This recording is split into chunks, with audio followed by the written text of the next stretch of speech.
Vous savez que par rapport au processus électoral, nous sommes pratiquement au dernier virage. Je compare le stade actuel du processus à un avion qui s'apprête à atterrir.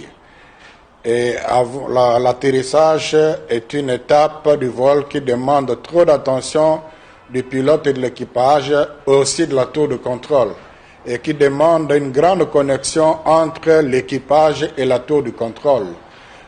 L'équipage, c'est le président Kadim et ses collaborateurs, et nous sommes quelque peu la tour de contrôle. Donc dans cette dynamique-là, pour accompagner la CENI pour un bon atterrissage, que nous sommes venus échanger avec lui. Vous savez, la dernière actualité, c'est que la CENI a mis sur le site la cartographie électorale. Ça, c'est déjà quelque chose qui traduit la volonté de la transparence. C'est une publication provisoire avec l'intention que les gens vérifient et s'il y a à corriger, qu'on corrige. C'est dans cette dynamique-là que notre mission d'observation est allée vérifier la cartographie et a relevé ce qui est d'ailleurs dit clairement dans le communiqué, les erreurs. Les erreurs qui, du reste, a été reconnues, identifiées par la CENI avant même qu'on communique, il semble. Nous félicitons nos observateurs d'avoir fait un bon travail.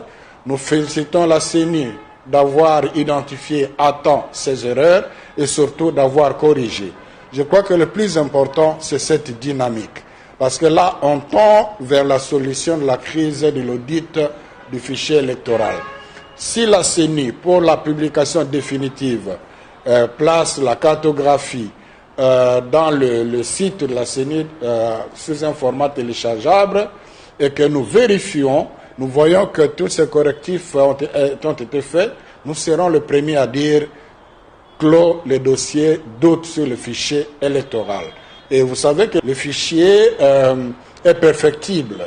Jusqu'à peut-être quelques jours, on aura vraiment un fichier définitif. Donc, comme observateur, nous le savons et quand nous nous prononçons, on en tient aussi compte. Évidemment, c'était l'occasion pour échanger sur certaines réalités. Vous savez, on est dans un environnement toxique. Vous communiquez, on vous interprète autrement, ainsi de suite. Là, par exemple, on a parlé aussi de la question parce qu'il y en a, on raconte que la CENI a commencé à enrôler de nouveau les gens, ceux qui n'avaient pas de carte, parce qu'ils remplissent le formulaire. Là, je viens d'apprendre qu'il y a distingué entre le F01 et le F06. Le F01, c'est le formulaire qu'on remplit quand on est enrôlé. Mais quand on perd la carte, on vient remplir, c'est autre chose. Donc, ce n'est pas un deuxième enrôlement, et ça nous rassure.